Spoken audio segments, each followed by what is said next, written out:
about Executive Order 14173. What is it? What does it mean?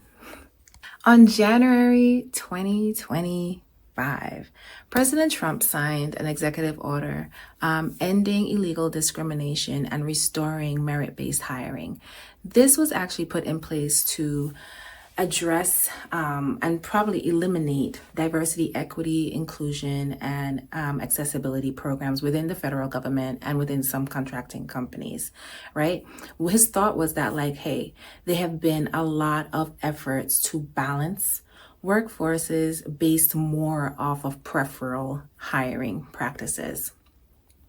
So with that, he advocated within the policy to eliminate or override Executive Order 11246, which was a law that was put in place to ensure that contracting companies had to put in place affirmative action programs that barred discrimination based off of sex, race, natural origin, and gender, right, within the work environment.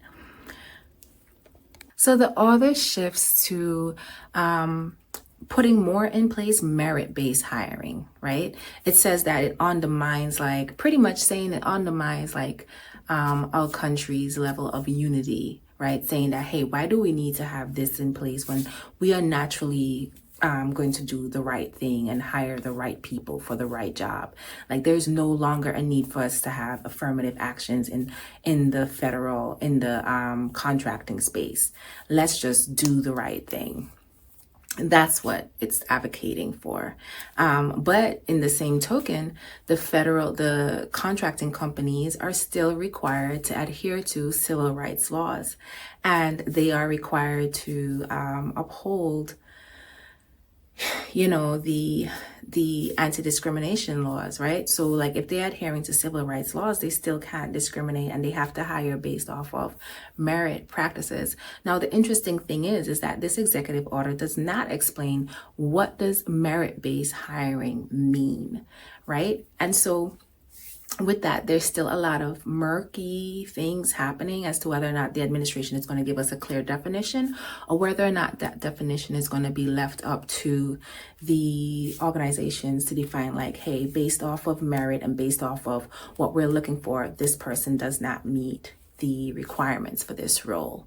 And that's where we are now as a country, and they're still defining what this actually means.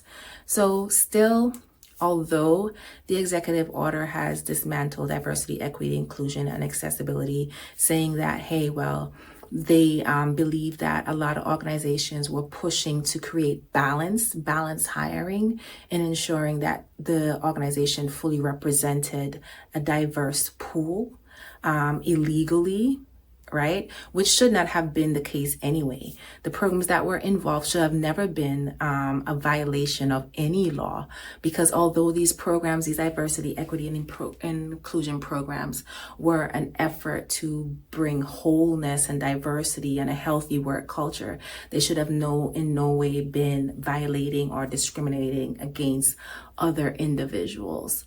But the thought is that, hey, if your program had been an illegal one, where it was pushing to hire a certain group of individuals just because they fell into the bracket that the company wanted to recruit, then that is a violation of the law, and for that you will be penalized.